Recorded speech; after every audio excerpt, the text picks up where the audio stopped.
Just Jamie by Terry Libinson. Prologue. Jamie. You always think bad things are going to happen to somebody else, not you. And then they do, and boom, your world turns upside down. And it's really physical stuff, let me tell you. First, you get the pin and needles feeling all over. Then your stomach falls to your feet. Then you freeze. And finally, all the emotions come flooding in, your heart pounding, and you get the shakes. I gotta admit, I've never experienced it before, and I never want to again. I think it's that fight or flight thing we learned in science. Mrs. Fletcher told us about these hormones that rush from some gland into your nervous system. I was half paying attention because, as I said, I thought it would not happen to me. Good thing I know about how my system works. Bad thing, neither my body or brain knows what to do. Take flight or fight. Jamie. It's the last day of school. I need to get ready, but I can't decide what to wear. I'm standing in front of my closet and nothing is jumping out at me. Everything looks so babyish. I need something perfect. Not for me, not for boys, and not even for the last day of school. I just need to look cool, confident, and mature. It's mainly because I have to talk to Maya once and for all. We could really use a friendship do-over, especially for summer. Summer, I'm so ready. Well, on one hand I am, on the other, unsure. Okay, here's the thing. For the past few months, weird stuff has been happening. Like alien weird. Yeah, I wish I could blame aliens. Sometimes my friends are super nice to me, and other times it feels like they're a million miles away. Sometimes they pretend they don't hear me, and sometimes they tease me for things I say or do. This has been happening more and more, and I don't even know why. Everything was fine in 6th grade and most of 7th. For a while, I thought I was imagining it. In fact, whenever I'd bring it up, they'd tell me it was all in my head and accuse me of being too sensitive. And that's when they tease me. They're only kidding, and that's what friends do. Their kidding isn't very friendly, though. No offense, Jay, but you need something to put those jeans like a booty. Lately, I've tried to shut my feelings down and pretend everything was okay, but I've reached a breaking point. It's officially summer tomorrow, and I don't want to feel ignored at the pool or teased for looking like a baby in my bikini. So today, I've decided to talk to Maya about it, once and for all. She's my best friend. Yeah, she's been acting strange, but underneath she's a good person, and she'd tell me the truth. I want to know why she's been distant, why Ciela runs hot and cold, and why Grace is always kisses Ciela's butt. You'll get me another slice of pizza, Gracie, won't you? Here, have mine, and my fries too. I also want to figure everything out soon, because I just don't want it to be weird. I want to have fun on my last day of 7th grade. Also, that's my plan. Talk to Maya and get my life settled by 3rd period, before we're dismissed for field day. It's time. Now only if I could find something to wear. Maya. I'm staring at the ceiling. It has a lot going on. Horsefly crawling, ceiling fan, bugs trapped in glass bulb, old stickers from 1st grade, deflated balloons from January birthday, cracks shaped like jellyfish, stain from old body spray explosion, also shaped like a jellyfish. I stare because I'd rather lie here than get up. I have a lot to do, something that I'm totally dreading. I know it's the right thing to do, but heck, I don't want to be the bad guy. I'm never the bad guy. What I really need is a plan. Plan A, go through it, no looking back. Plan B, disguise self and blow town. I hear my name. At first, I think it's some higher powers motivating me, but it's just my mom. Must be getting late. I force myself out of bed and get ready super fast. My baby sister is hogging the cereal and the TV. My kid sister is cute, big head and all, but she's a handful. I'm 10 and a half years old, older than Lily. Jamie thinks she was my parents' last-ditch efforts at happiness before the divorce. My mom is pretty overwhelmed. She works in an office and takes Lily to nearby daycare. My dad gets Lily and me every other weekend. That's when mom relaxes. My mom lowers the volume and wipes Lily's sticky mouth. So, kiddo, all set for the last day. Oh shoot, where's the sippy cup? I guess. I got a headache. Are you and Jamie going to the pool later? Dunno. It might just be me and the others. Seriously? I haven't seen Jamie in a while. You two okay? Yeah, she's just busy. Last week of school and stuff. I don't tell her the truth. How can I? Mom has known Jamie since we were in kindergarten. Only thing is, I'm a different person now. Even Ciela and Grace agree. Lily grabs a chunk of Mom's hair to get her attention. It works.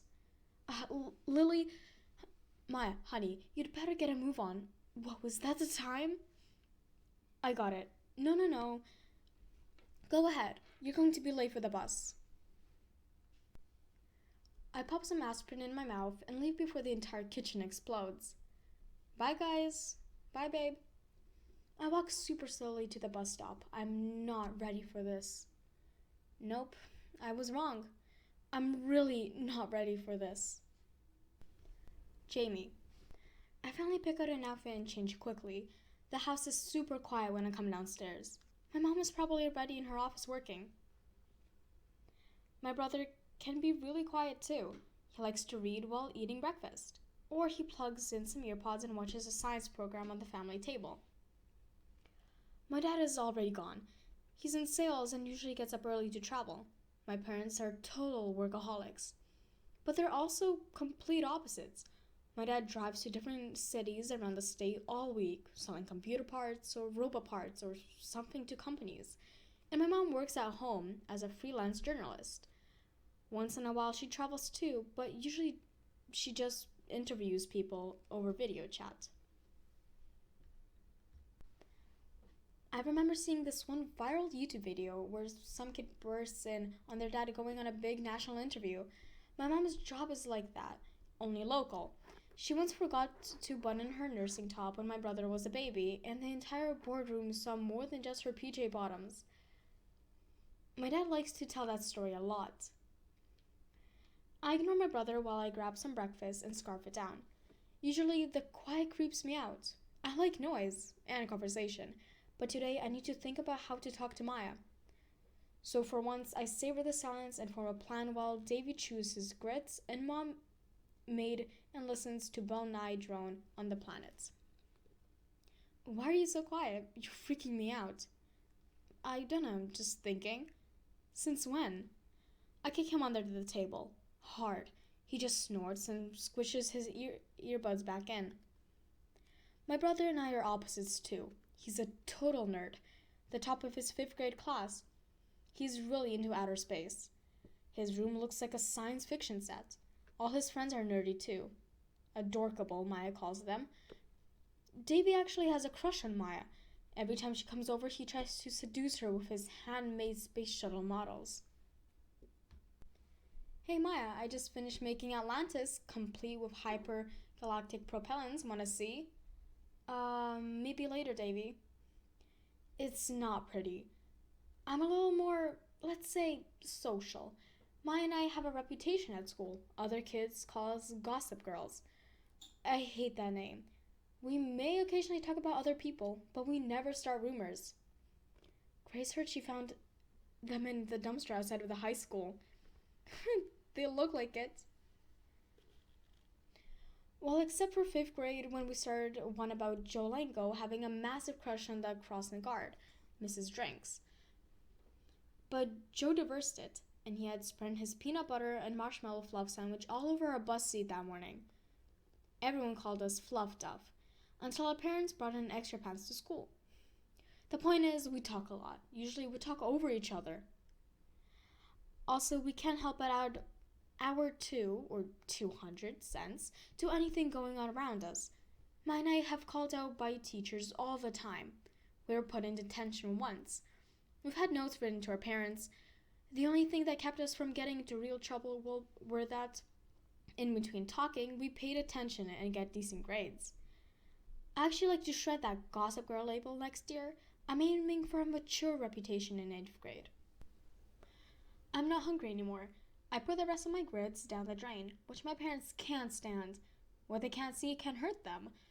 Truth is, I'm too busy worrying about my friendship situation to think about food waste. I'm also a little too nervous to eat much. What if all this really is in my head? What if I am too sensitive? Should I even bring this up? Then I think about this one incident from last month. It turned out to be a big misunderstanding, but it still hurts a little. What the heck? I'm on Snapchat and there's a picture of everyone at CLS except me. Why wasn't I invited? I don't know, honey. Did you ask them? Turned out, Ciela thought I had family plans that night, so she didn't bother to invite me. I didn't have family plans that night, and I would have liked an invite anyway. Maya reassured me that it was all a huge mistake. Really, we totally thought you were at that thing. Really. I tried to forget about it, but even now, it still stings.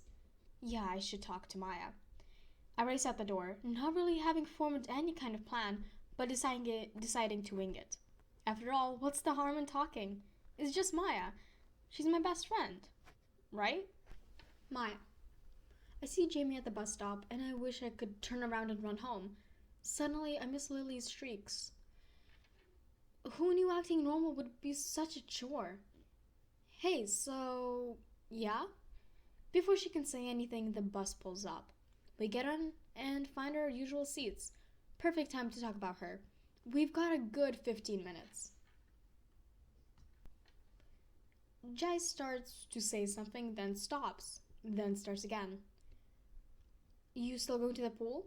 Uh-huh. Tell her, you chicken, just for the best. Hey, can I ask you something? Okay, yeah? Well, yeah? Her hesitation annoys me. I know, irony. Jai, stop being so dramatic and spit it out. Jaime takes a deep breath. Okay, so, I know I brought this up before, but what's going on? You've been acting weird, Ciela and Grace too.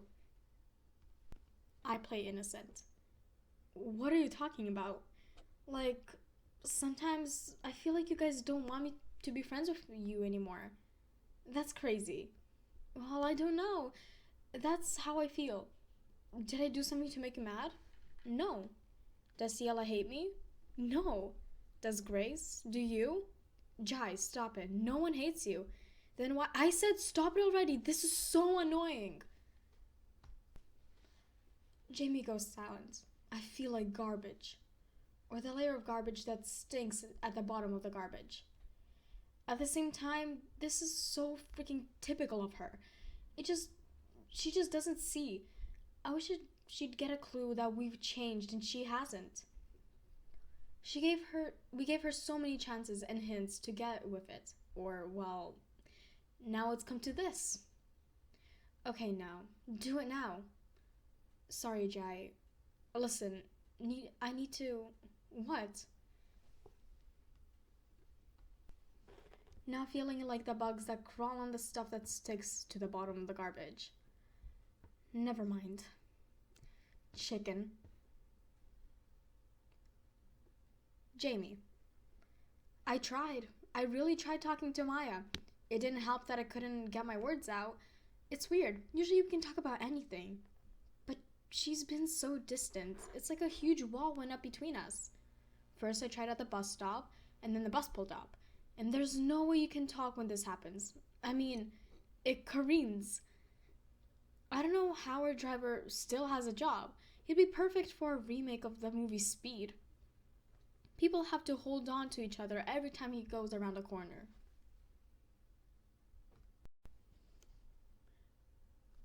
When I tried on our way home, it didn't work either.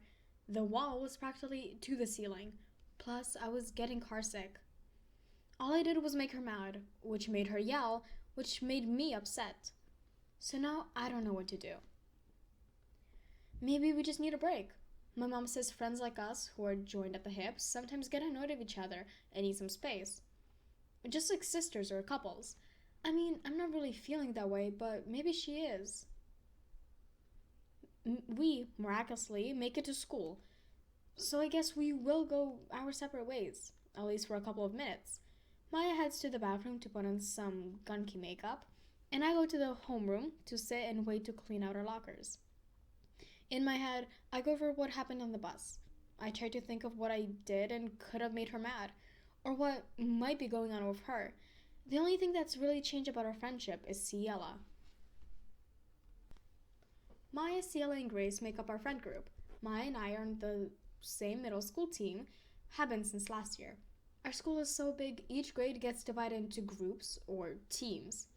Being on the same team made us even closer than we were in elementary school. Ciela and Grace are on team Supersonic, which, by the way, is a much cooler name than ours.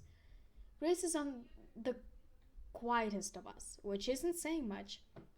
She's really tiny, really agreeable, and really giggly. We told her to rein the giggling thing, but it never works.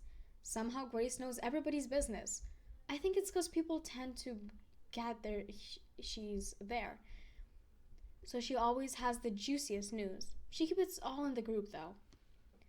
You didn't hear this from me, but Jake Ginnens was making out with Alexis Headsworth in the science lab. How do you know? 'Cause I was sitting next to them? Ciela is definitely the coolest of us. She's the best dresser, has the best music, totally keeps calm in high stress situations. Hello, math test, and pretty much likes to take control of everything. Jai, your playlist is so over. I'm gonna replace it. She also has a strange hypnotizing quality. My dad calls it charisma. My mom calls it sorcery. That won us over when she met her in sixth grade. She was from another elementary school, but just clicked with us on our first day. Her best friend had gone to a private school, so we took Ciela in. Or now I think about it, maybe she took us in. Even though the four of us don't all have the same classes, we lunch together and have sleepovers and stuff. Usually it's pretty fun, but lately Ciela and Maya have been getting tighter. There's something else too. When C came back after summer break last year, she had changed. She kind of developed a little. Also, she had gone to sleepaway camp and got her first kiss. She wouldn't stop talking about it. And it was totally soft and it was wet and mushy and I kind of wanted it to stop, but I also didn't. At a sleepover right before school started, she told us about the kiss in detail, as well as some stuff she learned from the older kids. Maya and Grace were curious and had so many questions and couldn't stop giggling. Me, I was just so embarrassed and kind of grossed out. They teased me that night because I was the only one who was still wearing a training bra and wasn't interested in kissing boys and didn't really want to hear about what those older campers were doing. All I wanted to do was the usual: give ourselves manicures, eat junk food, watch movies, and talk. But I was outnumbered. The rest of our sleepovers were pretty much the same. Maya and Grace would act so eager and dopey around C, like she was the center of the coolest universe. I hate to say this, but whenever Ciela is out sick or on vacation with her family, I feel like the three of us have a much better time. It's like the old days when we could talk and just be ourselves. I miss the feeling so much. Maya. As soon as we get from school, I head straight to the girls' bathroom to put on my outlawed makeup. I'm so relieved to escape Jaime, even for a few minutes. Lindsay and I chat while I try not to choke on her fumes. I get a text from Ciela. Let's do it before the pool. Okay, we'll try. You're the best. I head to homeroom with Lindsay. Mr. Ryan announces it's time to clean our lockers so we can keep our locker stuff in the back of the classroom until 3 o'clock. Jaime sneaks a looks at me while I pretend to focus on cleaning.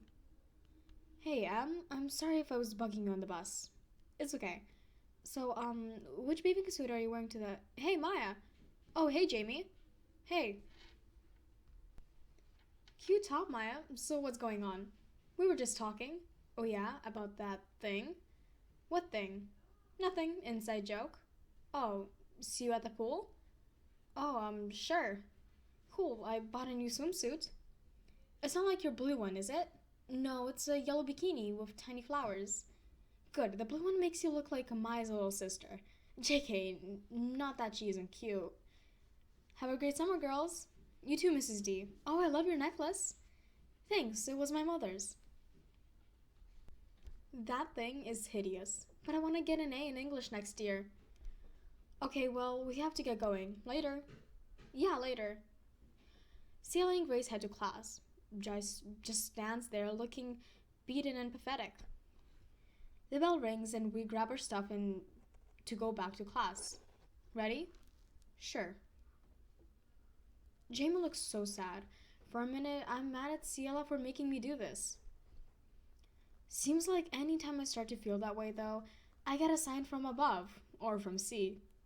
You're the only one we trust.